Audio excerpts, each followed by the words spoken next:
Exponential growth म्हणजे काय? आता एक्सपोनेन्शियल ग्रोथ काय आहे थोडक्यात आपण बघून घेऊ. बघा ते काय म्हटलं माहिती का, फूड आणि स्पेस. एखादा प्राणी, वनस्पती किंवा आपण त्याला सजीव असं म्हणू, जर एखाद्या सजीवाला काय म्हणतो मला, जर एखाद्या सजीवाला पोरांनो जर फूड आणि स्पेस, फूड म्हणजे काय, अन्न, ठीक आहे, अन्न आणि स्पेस म्हणजे काय, जागा. जर एखाद्या सजीवाला अन्न आणि जागा जर पुरेशा प्रमाणात जर भेटलं ना, अनलिमिटेड जर भेटलं कोणतं, तो त्याचं पूर्णपणे पोटेन्शियल वापरून जास्तीत जास्त रिप्रोडक्शन करू शकतो आणि पॉप्युलेशन साईज जी आहे ती काय इन्क्रीज होऊ शकते. थोडं तेवढं सांगितलं आपल्यामध्ये. मग तुम्हाला एक्झाम्पल कसे दिले, पॅरामेशियम. जर पॅरामेशियमला जास्तीत जास्त फूड भेटला, रिसोर्सेस भेटला, स्पेस भेटला, तर तो प्राणी, तो सजीव जास्तीत जास्त रिप्रोडक्शन करू शकतो आणि पॉप्युलेशन जी डेन्सिटी आहे, नंबर ऑफ पॉप्युलेशन, ती 100% होऊ शकतात. ठीक आहे, एक्सपोनेन्शियल ग्रोथ जी आहे ती 100% होऊ शकते. त्यानंतर बघा इथे तुम्हाला पॉप्युलेशन ग्रोथचा जो ग्राफ आहे तो स्टडी करायचा आहे. त्या ग्राफमध्ये म्हटलं काय बघा, इथे काय म्हटलंय, पॉप्युलेशन साईज जर आपण एन म्हटलं, काय म्हटलं, एन म्हटलं, पॉप्युलेशन साईज डिवाइड कशाने केलंय, एन केलंय, बरोबर बाळांनो. आता बघा त्यानंतर आहे बर्थ रेट, त्यानंतर आहे डेथ रेट. बर्थला काय म्हणतो आपण, बी, म्हणजे त्या पॉप्युलेशन मध्ये किती जण जन्माला आले, त्यानंतर त्या पॉप्युलेशन मध्ये किती जणांची डेथ झाली, किती जण मेले. त्यानंतर इथे काय म्हटलंय, जर इन्क्रीज नंबर झाला किंवा डिक्रीज झाला पर युनिट टाइम मध्ये, तर आपला एक फॉर्म्युला बनतोय. फॉर्म्युला बघा काय, dn/dt इज इक्वल टू कोणता, B minus D into N. N म्हणजे काय, पॉप्युलेशन साईज. इथं बी म्हणजे काय रे बाळांनो, बर्थ रेट. डी म्हणजे काय रे बाळांनो, डेथ रेट आहे. इथं population density per unit time तुम्हाला दिलेली म्हणजे काय, dn/dt is equal to B minus D into N. N म्हणजे काय, पॉप्युलेशन साईज, जे ऑलरेडी आपण बघितलं.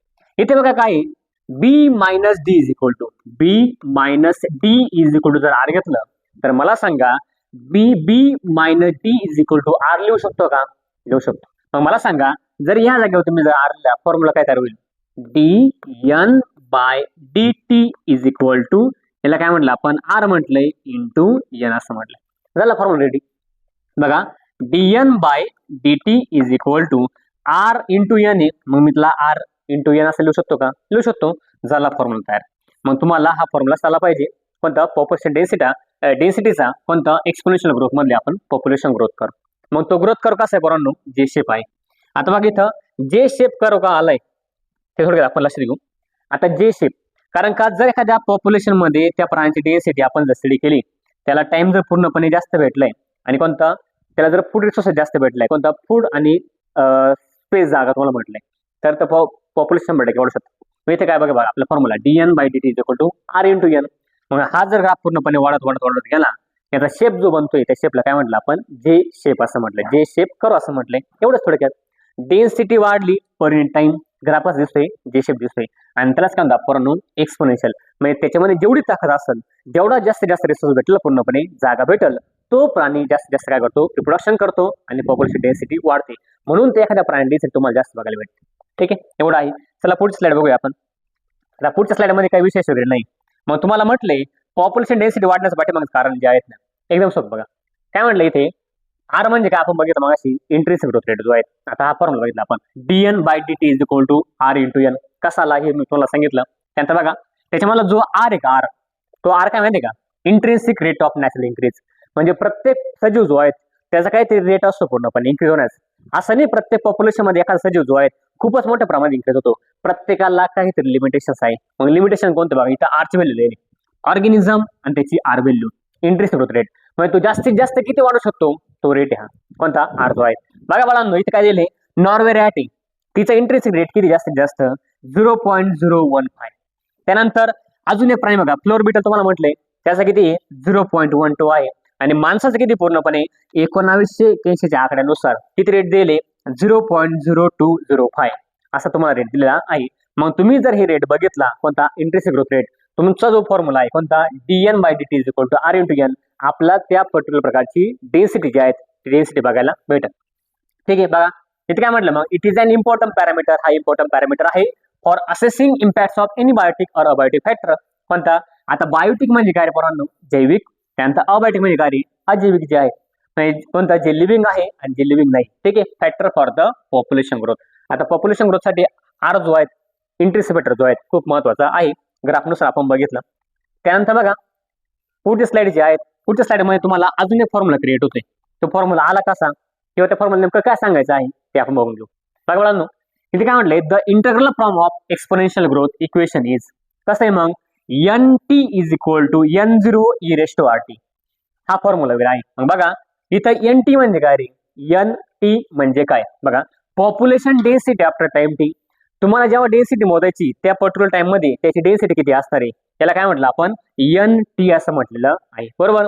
त्यानंतर N0 आहे, कधी कधी मुलं N0 पण म्हणतात, N0 पण म्हणतात. आता N0 म्हणजे काय, पॉप्युलेशन डेन्सिटी ऍट टाइम 0. तुम्हाला जेव्हा ती डेन्सिटी मोजायची तेव्हा ती ऍक्च्युअली किती होती, ठीक आहे. त्यानंतर R म्हणजे काय रे, intrinsic rate of natural increase, तो तुम्हाला दिलेला आहे. त्यानंतर E म्हणजे काय रे, the base of natural logarithm. मग त्याची व्हॅल्यू फिक्स आहे, किती पोरांनो, 2.71828 ही त्याची व्हॅल्यू फिक्स आहे. मग तुम्हाला याच्यावरून हा जो फॉर्म्युला आहे, NT is equal to N0 e raise to RT. E ची व्हॅल्यू फिक्स आहे, R ची व्हॅल्यू फिक्स आहे, तुम्हाला टाइम लिहायचा आहे. तुम्ही 2 वर्ष 3 वर्ष 5 वर्ष किती वर्षाचा काढताय तो पॉप्युलेशन डेन्सिटी, कोणता टोटल नंबर ऑफ पॉप्युलेशन जे आहे पॉप्युलेशन डेन्सिटी काढताय आफ्टर टाइम टी, ते तुम्हाला ते लिहावं लागणार आहे. तेव्हा तो आपला काय येईल, पूर्णपणे population density at after time T त्या पर्टिक्युलर टाइममध्ये. मग फॉर एक्झाम्पल तुम्ही बघितलं, तुम्हाला 5 वर्षाची डेन्सिटी काढायची, पॉप्युलेशन डेन्सिटी, मग इथे काय येईल, N हा 5 येईल, तुम्हाला 5 वर्षाची काढायची, बरोबर. त्यानंतर N0 म्हणजे काय, तुम्ही जेव्हा डेन्सिटी मोजली तेव्हा डेन्सिटी किती होती, आपण लिहिलं 1000 डेन्सिटी होती पर्टिक्युलर प्रकारची, ठीक आहे.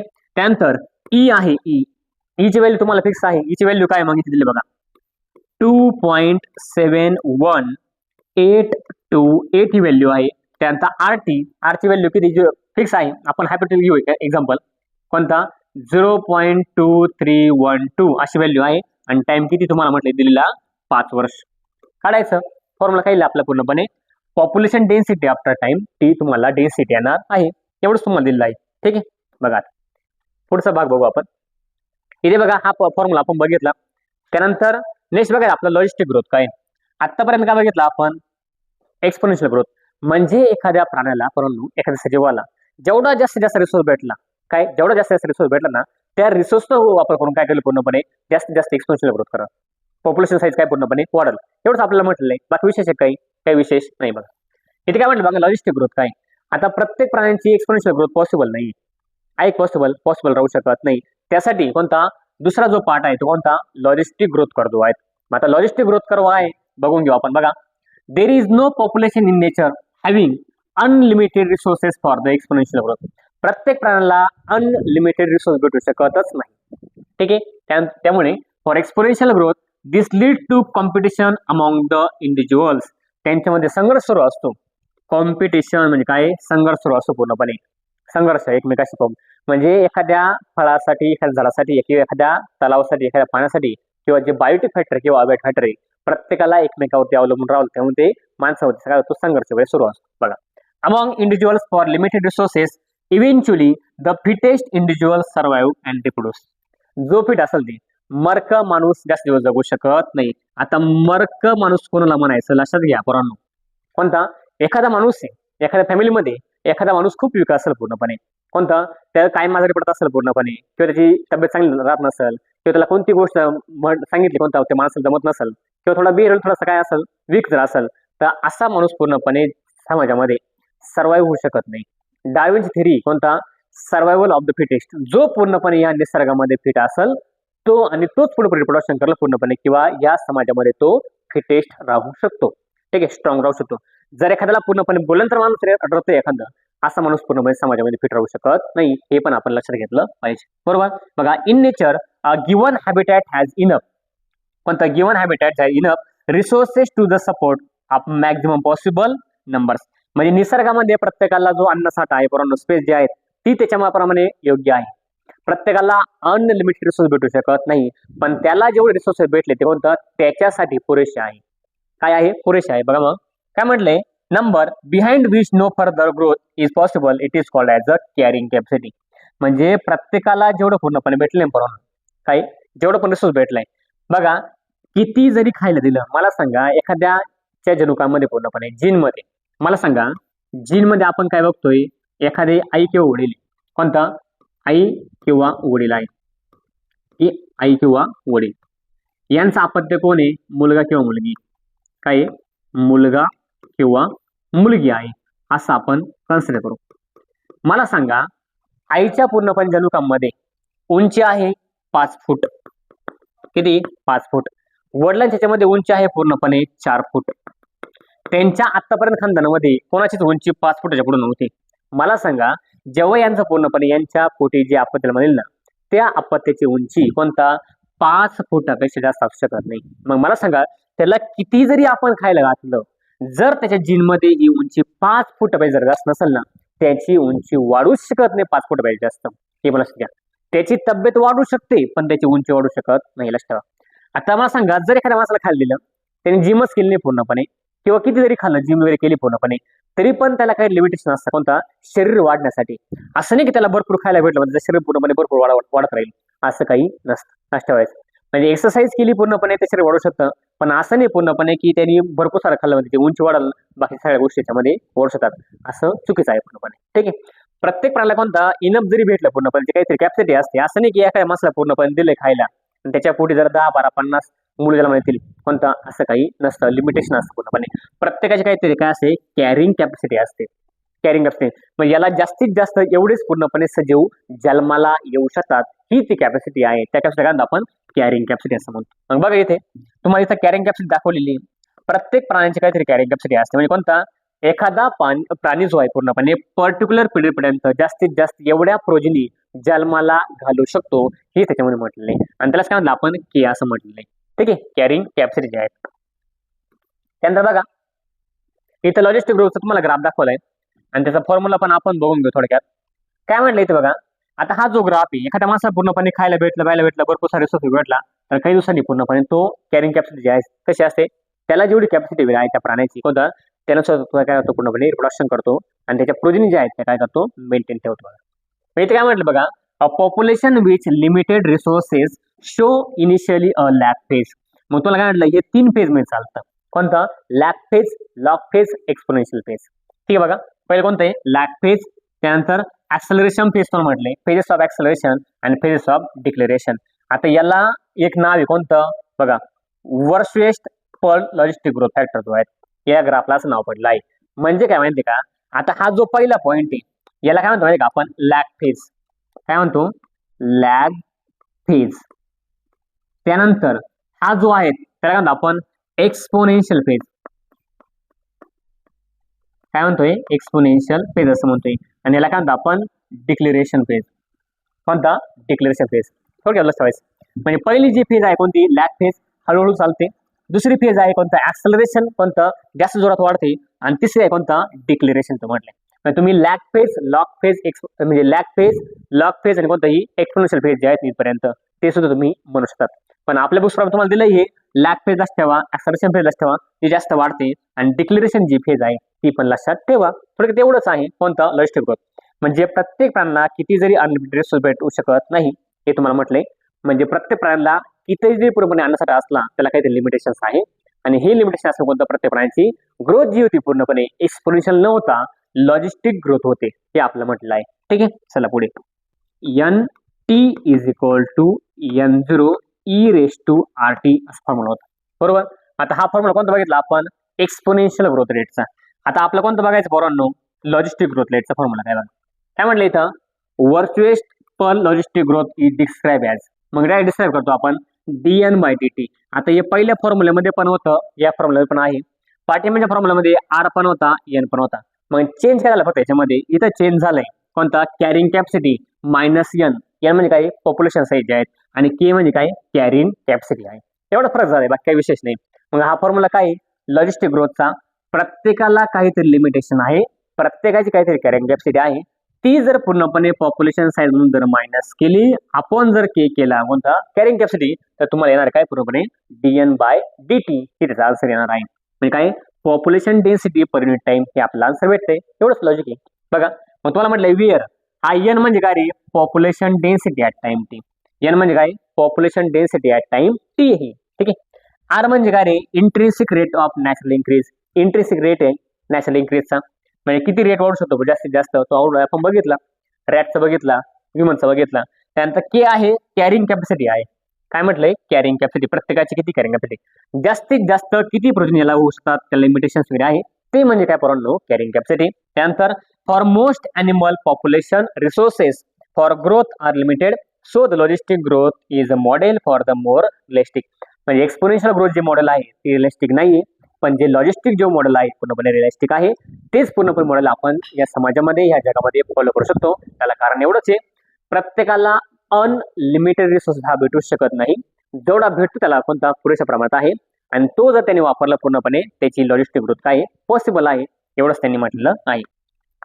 पुढचं बघू आपण आता. लाईफ हिस्ट्री ऑफ वेरिएशन आपलं बघायची. काय म्हटलंय, population evolve to maximize their reproductive fitness or Darwin fitness. मी तुम्हाला माहिती सांगितलं, कोणतं, प्रत्येक प्राणी, प्रत्येक सजीव या जगामध्ये पोरांनो, या जगामध्ये प्रत्येक प्राण्याला किती जरी अनलिमिटेड रिसोर्स भेटला ना, किती जरी लिमिटेड रिसोर्स भेटला, तो त्याच्या कॅपॅसिटीनुसार कोणता जास्तीत जास्त वाढतोय. पण पोरांनो, या समाजामध्ये, या जगामध्ये, अखंड भारतामध्ये, अखंड जगामध्ये प्रत्येक प्राणी जो आहेत ना, सर्व होऊ शकत नाही. का सर्व होऊ शकत? कारण का प्रत्येक जण या वातावरणामध्ये जगण्यासाठी सुटेबल असेल असं नाही. जो सुटेबल आहे, जो फिटेस्ट आहे, तोच प्रोडक्शन करणारे, बाकी सगळे पूर्णपणे या जगामध्ये जाऊ शकत नाही. हे कोण सांगते? डार्विन सांगते. डार्विन का सांगतो पूर्णपणे, जो कॉम्पिटिशन मध्ये जगला, जो या पूर्णपणे जगामध्ये फिट असेल कोणता, तोच पूर्णपणे रिप्रोडक्शन करेल, अदरवाईज बाकी रिप्रोडक्शन करू शकत नाही. हे पण लक्षात घ्यायचं आहे. फक्त काय फिटेज जो आहे पूर्णपणे, म्हणजे निसर्गाने कोणाला ठेवले पूर्णपणे, तोच मला जास्तीत जास्त काय करू शकतो, पुढे वाढू शकतो. त्याचा बेस्ट एक्झाम्पल मी तुम्हाला सांगतो पोरांनो. बघा, फॉर एक्झाम्पल हे पॉप्युलेशन, एखादं काय पॉप्युलेशन एखाद्या गावामध्ये, एखाद्या जिल्ह्यामध्ये, पूर्णपणे एखाद्या भागामध्ये आपण जर बघितलं, काही प्राणी, काही अॅनिमल्स वगैरे आहेत. आपण कसं नाही करू, कोणता, हे काही प्राणी वगैरे आहेत किंवा ह्युमन बिंग वगैरे आहे, असं आपण कसं नाही करू. ठीक आहे, याच्यामध्ये भरपूर सारे प्राणी वगैरे आहे. त्यानंतर आपण दुसरा एखादा प्राणी कसं नाही करू, कोणता, दुसरा एखादा प्राणी आपण कसं केला. ठीक आहे, हे तुम्हाला दाखवले. त्यानंतर आता ह्या प्राण्यांचा नेमकं सांगायचं काय मला, तुम्हाला लक्ष दिला तिथं बघा, तुम्हाला वेगवेगळे कलर दिसत आहे. आता वेगवेगळे कलर म्हणजे वेगवेगळे प्राणी. ठीक आहे, आता आपण लक्ष घेतलं बघा इथे. आता हा जो कलर आहे तिथे आपण म्हणू का, हा पॅरामेशियम आहे किंवा अमिबा वगैरे आहे किंवा मायक्रोब्स आहे. काय मायक्रोब्स आहे, हे आपण कसं केलं. त्यानंतर या ज्या कलर मध्ये लिहिलेले, कोणता, या कलर मध्ये ते बघून घेऊ आपण, कोणता, आपण हे सरडे आहे. कोणता, सरडे आहे. कन्सिडर केला आपण हायपोथेटिकल. त्यानंतर आपण अजून एक एक्झाम्पल घेऊ, कोणता, हा जो मार्कर घेतला होता, या मार्कामध्ये हे जे प्राणी आहे कोण सांगायचं बोला, सरडा आहे. त्यानंतर पाल घेऊ आपण, कोणती, पाल घेतली. चलित पर्यंत अजून कलर कोणता आपल्याला निळाला, त्यानंतर हा झाला. ओके, तिन्ही कलर पण झाले.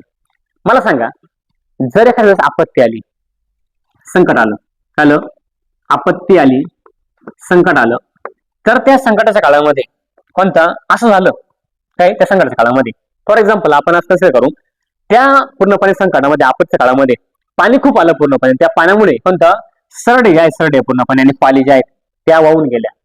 भरपूर मोठा भूकंप वगैरे आला किंवा काही वेळ झाला, फ्लड वगैरे आला असेल, आणि त्या भागामध्ये जे सरडे आहे किंवा पाली वगैरे आहे कोणता, भरपूर मोठ्या प्रमाणात वाहून गेला पूर्णपणे. त्या पाण्याचा पूर्णपणे फटका बसला, कोणत्या, त्या सरड्याला बनलं पूर्णपणे, ते मरून गेले. मला सांगा, या सगळ्या गोष्टीमुळे कोणता सरडे पाली मिळी, पाली मेले, कोणता, त्यांचं पॉप्युलेशन झालं, डिक्रीज झालं. आता मला सांगा, जर आपण बघितलं, पाणी आल्यामुळे मायक्रोब्स मरत नाही, एवढे मरता का नाही बरं, त्यांना उलट काय पोटेन्शियल भेटतं पूर्णपणे, तेव्हा रिसोर्सेस जास्त भेटतात. आता म्हणायचं काय मला, कोणता, जर ह्या पॉप्युलेशन मध्ये जर एखादी आपत्ती आली, त्या आपत्तीमध्ये सरडे आणि पाल जर मरत असेल, तर सरडे आणि पाल कोणता, निसर्गामध्ये कोणता फिटेस्ट नाही त्या पर्टिक्युलर कंडिशनला, पण मायक्रोब जे सगळ्यात फिटेस्ट वगैरे आहे त्या पर्टिक्युलर कंडिशनला. त्यामुळे मायक्रोब साईज वाढणारे, म्हणजे microbe is the fittest for this particular environment or disaster, हे तुम्हाला म्हटलंय. म्हणजे एखाद्या वेळेस जरी आपत्ती आली, करोनासारखं जर आजारांना बघा, करोनामध्ये भरपूर सारे माणसं मेले. काय मेले, माणसं मेले. आता त्या माणसं मेले ना, कोणता, ते निसर्गामध्ये फिट नव्हते, त्यामुळे ते निसर्गात फिट नव्हते. त्यामुळे असे प्राणी पुढे त्यांची जी संतती आहे पूर्णपणे, कोणता, त्यांची जे प्रोटीन आहे ते वाढू शकत नाही. हे त्याचं एक्झाम्पल वगैरे आहे. त्यामुळे बघा काय म्हटलं मग, fitness or Darwin fitness high R value म्हणजे काय, त्यांचा ग्रोथ रेट काय असेल, पूर्णपणे जास्त असेल. Under a particular set of selection pressure कोणता, organism evolve toward the most efficient productive strategy. आता मला सांगा, जर एखादा प्रेशर वगैरे असेल कोणाचा, मग कोणत्या ऑर्गनचा प्रेशर वगैरे असेल, काही गोष्टी वगैरे असेल, या गोष्टीमध्ये कोणता प्रेशर वगैरे आहे सिलेक्शनचा, तो सगळ्यात जास्त असतो इफिशियंट रिप्रोडक्टिव्ह स्ट्रॅटेजी तुम्हाला म्हटले. सम ऑर्गॅनिझम कोणता, ब्रीड ओनली वन्स, म्हणजे काय रे, असे काही प्राणी आहेत. आता मला सांगा, प्रत्येक प्राण्याची जीवांची संख्या आपल्या जगामध्ये सारखं असे का, जेवढे माणसं तेवढेच पूर्णपणे जनावर आहे का रे? किंवा जेवढे जनावर आहे तेवढेच मायक्रोब्स आहे का रे? किंवा जेवढे मायक्रोब्स तेवढे पूर्णपणे सरडे पालेवरे आहे का? प्रत्येक ऑर्गन आहे का? तर नाही. याच्यामध्ये काय म्हणतात माहिती तुम्हाला, असे काही काही प्राणी आहे फक्त वर्षभरामधून एकदा ब्रीड ओनली वन्स, किंवा त्यांच्या आयुष्यामध्ये फक्त एकच वेळेस रिप्रोडक्शन करतील. आणि असे आहे कोणता, ब्रीड मेनी टाइम. असे काही प्राणी आहे पूर्णपणे जगामध्ये ते भरपूर वेळा रिप्रोडक्शन करू शकतात. असे काही प्राणी आहे पूर्णपणे ब्रीड एकदाच करतील, रिप्रोडक्शन एकदाच करतील. असे काही पूर्णपणे ब्रीड भरपूर सारे टाइम करतील. कोणता, मोस्ट बर्ड अॅनिमल्स. त्यामुळे यांची संख्या जास्त आहे. कोणत्या, इथे बघा तुम्हाला काय दिलंय, पॅसिफिक सॅल्मन फिश जे आहेत आणि बांबू जे आहेत. कोणता, हे फक्त लाईफ मध्ये काय करू शकतात, पूर्णपणे त्यांच्या संततीला, त्यांच्या प्रजननाला जन्म देऊ शकतात. मग मला सांगा, या फिश पेक्षा, या बांबू पेक्षा पूर्णपणे मॅमलची आणि पक्ष्यांची संख्या का जास्त आहे? त्याला कारण असते हे फक्त एकदा त्यांच्या आयुष्यामध्ये एकदा आणि एकदाच ब्रीड करू शकतात. पूर्णपणे हे त्यांच्या आयुष्यामध्ये किती वेळेस ब्रीडिंग करू शकतात. त्यामुळे त्यांची संख्या काय असते, कमी जास्त असते. बघा, small produce large number of small size offspring, oyster, pelagic fishes, while other produce कोणता, small number of large size offspring. म्हणजे काय रे, मला सांगा, जर आपण त्या प्राण्यांमध्ये बघितला, माणसाचा जो पूर्णपणे जन्म होतो ना, माणसाचा जन्म होतो, माणसाच्या ज्या मुलांची जी साईज आहे, ऑफस्प्रिंग जी साईज आहे ती मोठी आहे. पण जर आपण बघितलं, खेकड्यांनी आपलं जर पिल्लांना दिलं, कोणतं, त्यांची साईज काय असते, लहान असते. इथं काय म्हटलं माहिती का, एक्झाम्पल काय दिलं इथं, ऑयस्टर आहे, pelagic फिशेस वगैरे आहेत ना, ते भरपूर मोठ्या प्रमाणावरती कोणता, स्मॉल साईजच्या पिल्लांना जन्म देतात, काही पिल्लांना जन्म देत असतात. त्यानंतर तुला काढले असे काही प्राणी आहे, कोणता, एकच पूर्णपणे ऑस्ट्रेलिया होते, पण ते साईज काय असेल, मोठे असेल. जेवढा लहान लहान प्राणींना कोणता, त्यांचं नंबर ऑफ पॉप्युलेशन जे आहे पूर्णपणे, किंवा त्यांची जी साईज आहे ती काय असतं, कमी असेल. फॉर एक्झाम्पल आपण बघू, माणसाला किंवा मनुष्याला पूर्णपणे, ठीक आहे, मनुष्याला एका वर्षामध्ये जर त्यांनी ठरवलं पूर्णपणे एका वर्षामध्ये फक्त 1 किंवा 2 किंवा 4च मुलं होऊ शकतात. आता 4 11 सालाप्रमाणे किंवा 1 किंवा 2 हे लिमिटेशन आहे. जुळे झालं तर 2 पूर्णपणे, निघाल एकच. ठीक आहे, असं एक्झाम्पल आहे. मी 4 यासाठी म्हटलं, पेपरमध्ये बातमी होती, एका आईला पूर्णपणे एकाच वेळेस 4 मुलं जन्म आले, म्हणून तुम्हाला सांगितलं. ठीक आहे, पण लिमिटेशन आहे कोणतं, मनुष्याला एका वर्षामध्ये पूर्णपणे फक्त 1 किंवा 2च पिढी ज्या आहेत ना, त्या जन्माला येऊ शकतात. लक्षात ठेवायचं. त्यानंतर आपण एक्झाम्पल घेऊ कोणतं, डॉग किंवा कॅट. मला सांगा, मांजरीला किंवा कुत्र्याला एकाच वेळेस पूर्णपणे एका वर्षभरामध्ये कोणतं, एकच पिल्लू होतं, 2च पिल्लू होते किंवा 4च पिल्लू होतात का? नाही, जास्त होतात. कोणता, 6 पेक्षा जास्त होतात. कोणता, इथं 2 3 4 पेक्षा काय होतात, जास्त होत असतात. हा फरक. पण मला सांगा, माणसाच्या पूर्णपणे प्रोजेक्टची साईज आणि त्यानंतर डॉग आणि कॅट यांच्या प्रोजेक्ट साईज वेगळी आहे का, सेमच आहे रे? 100% वेगळी. कुत्र्याची पिल्ले पूर्णपणे लहान असतात, कोणता, आणि जास्त असतात. त्यांची क्वांटिटी जास्त असते, पूर्णपणे काय असते, क्वांटिटी जास्त असलाच ठेवायची. त्यानंतर माणसाची काय, साईज मोठी प्रोजेक्टची, पण काय पूर्णपणे लिमिटेशन काय, फक्त 1 किंवा 2 किंवा 4च. ठीक आहे, असतात लिमिटेशन वगैरे आई, हे सगळं म्हटलं. बघा इथे काय म्हणले, large size offspring bird mammals, this fact indicate that the life history trait of organism have evolved due to limited abiotic and biotic components of the habitat. पण त्या जो हॅबिटॅट आहे पूर्णपणे ती जागा आहे, कोणता, राहण्याची जागा त्यांची, त्या ठिकाणी ते वास्तव्य करतात. या ठिकाणी तुम्हाला फक्त सांगितलंय, जेवढा जास्त नंबर ऑफ ऑफस्प्रिंग असतील त्यांची साईज काय असेल, कमी असेल. जेवढे नंबर ऑफ पूर्णपणे ऑर्गन कमी, पूर्णपणे प्रोजेनी कमी, तेवढे काय असेल, त्याची प्रोजेनी साईज जास्त असेल. जर मासा पूर्णपणे कोणता 2 अंडे देतोय किंवा 10 अंडे देतोय, आपण कसं करू, आपण 2 अंडे दिले किंवा 4 अंडे दिले, तुम्हाला सांगा मुंगी कोणता 1000 अंडे असेल, किती, 1000 अंडे. त्याचे आपण खेकड्याचं एक्झाम्पल, खेकड्याला काय जवळपास 10 ते 12 जे आहेत पूर्णपणे खेकडे होत असतात पूर्णपणे, हे आपण लक्षात घेतलं. कोणता, ज्याची प्रोजेनी साईज जास्त सगळ्यात लहान लहान ना, त्याच्या प्रोजेनी भरपूर सारे असतात. ज्याच्या प्रोजेनी साईज पूर्णपणे मोठी असेल ना, पण त्याच्या प्रोजेनी कमीत कमी असतात. तेवढंच आपल्याला म्हटले. सगळ्यात महत्त्वाचा टॉपिक कोणता, नीट मध्ये विचारण्यासाठी. ठीक आहे, याच्यावरती पोरांनो इतके क्वेश्चन असतात, भयंकर क्वेश्चन असतात. आणि हा पाठ एकदम सोपा आहे, इतका सोपा पाठ आहे. तुम्हाला जर एकदा कळला, तुम्हाला शेवटपर्यंत हा टॉपिक परत बघायची गरज पडणार नाही, इतका सोपा पाठ. आणि हा मुळात म्हणजे हा टॉपिक आपल्या जवळचा टॉपिक, एकदम जवळचा. म्हणजे आपण जे निसर्गामध्ये राहतो ना, त्या निसर्गामध्ये आपल्या या सगळ्या गोष्टी ज्या आहेत ना, ऑलरेडी माहित आहे, काही ऑलरेडी माहित आहे. मग बघा काय म्हणायचं नेमके इथे, तुम्हाला म्हटलं बघा, पॉप्युलेशन इंटरॅक्शन. इंटरॅक्शन एकमेक झाला संवाद जो आहे, संवाद म्हणजे बोलणं का रे, वाद पूर्णपणे सिंहाशी बोलून राहिले असं का? नाही. आपल्या समाजामध्ये पूर्णपणे, आपल्या जगामध्ये किंवा फॉरेस्टमध्ये आपण जर बघितलं, फॉरेस्टमध्ये किंवा काही जंगलामध्ये किंवा आपल्या समुदायामध्ये प्रत्येक जण एकमेकावर डिपेंड असतो. कोणता, जगण्यासाठी. जसा माणूस वनस्पतीला खातोय, तसं प्राणी फॉर्म एखादा असेल की नाही, कोणतं, हेच आपलं इंटरॅक्शन बघायचं. कोणतं, दोघांमध्ये चाललं इंटरॅक्शन, कोणतं, बायोटिक अबायोटिकचं, अबायोटिक बायोटिकचं किंवा बायोटिक बायोटिक कॉम्पोनंटचं. पण आपले जास्त काय बघायचंय, बायोटिक बायोटिक कॉम्पोनंटचं इंटरॅक्शन कसं होते ते आपल्याला बघायचं. मग बघ इथे काय म्हटलंय, organism interact with various ways. तो भरपूर साऱ्या वेने भरपूर साऱ्या रस्ते कोणतं इंटरॅक्ट करतोय. मग काय म्हटलं इथं, to form a biological community. Biological कम्युनिटीमध्ये मग काय म्हटलं, interaction between two species is called as a interspecific interaction. दोन स्पेसिस मध्ये जर इंटरॅक्शन होत असेल त्याला नाव आहे पोरांनो, काय रे पोरांनो, इंटर स्पेसिफिक इंटरॅक्शन असं त्याला म्हणतो आपण. मग दे इन्क्लूड कोणकोणत्या याच्यामध्ये, पहिला आहे म्युच्युअलिझम, दुसरं आहे कॉम्पिटिशन, तिसरं आहे प्रिडेशन, चौथं आहे पॅरासिटिझम, पाचवं आहे कॉमन्सलिझम आणि सहावं आहे अमेन्सलिझम.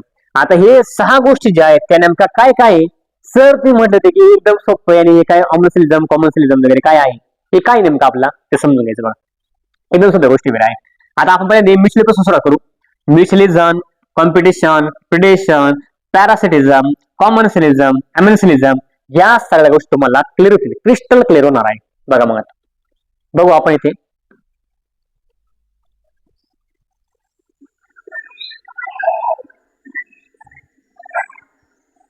आता हा जो प्राणी आहेत ना, बघा व्हिडिओ बघा, या प्राण्याच्या अंगावरती जे कावळे बसले पूर्णपणे, ते गोचिड किंवा त्या प्राण्याच्या अंगावरती असले जे पूर्णपणे काही पॅरासाइट जे आहेत ते खाते, याला काय म्हणतो आपण, म्युच्युअलिझम असं म्हणतो. बघा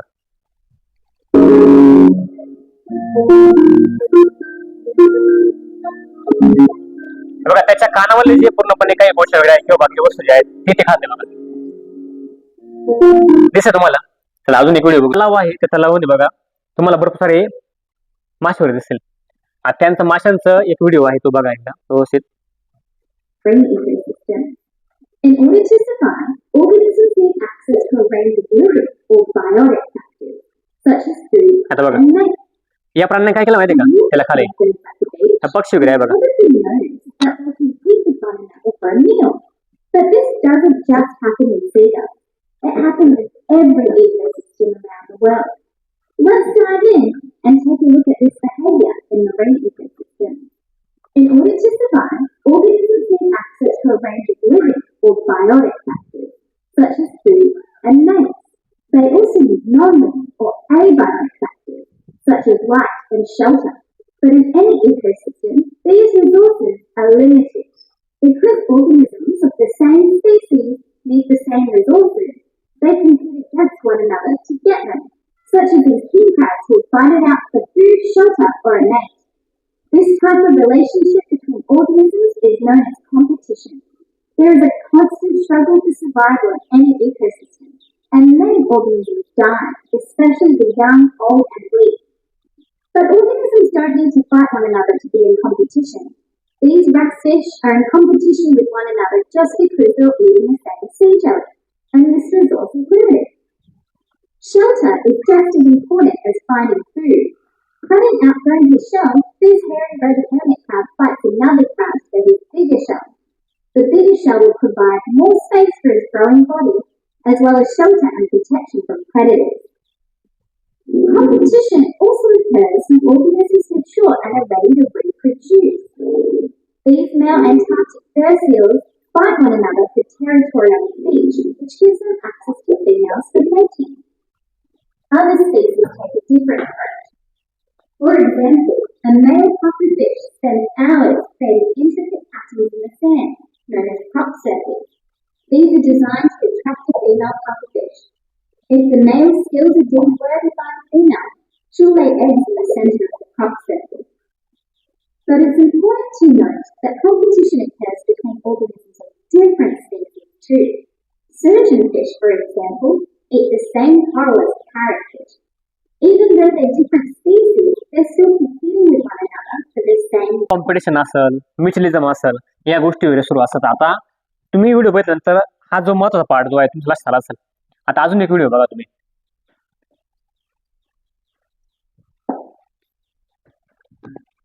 इथे बघा व्हिडिओ.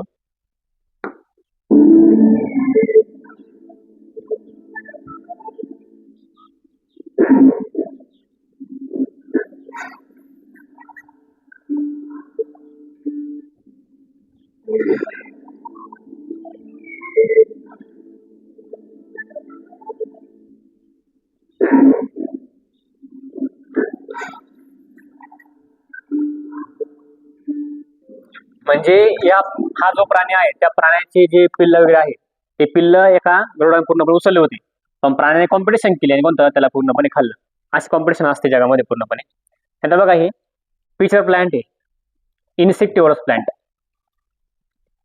त्याचं बघा कसं आहे.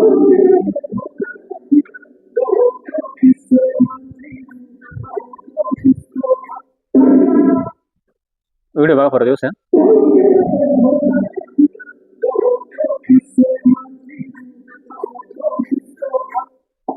आपण काय बघितलं, आता हे इन्सेक्टिव्हरस प्लांट जे आहेत ते इन्सेक्टिव्हरस प्लांटने काय केलं पूर्णपणे जी आळी आतमध्ये गेली तिला खाऊन टाकलं. म्हणजे हे झाडं जे आहेत ना अशा भागामध्ये वाढतात पुराण, पण त्या भागामध्ये त्यांना खायला किंवा न्यूट्रिशन एवढं नाही, त्या भागामध्ये काय करतात पूर्णपणे खातात ते अशा आळ्या वगैरे आहे. ठीक आहे, हे पण काय इंट्रॅक्शनचं एक्झाम्पल आहे. ते इंट्रॅक्शन कोणते ते मला सांगायचं आहे. ठीक आहे, हे एक बघितली. आता त्यानंतर सेकंड लास्ट एक व्हिडिओ बघा.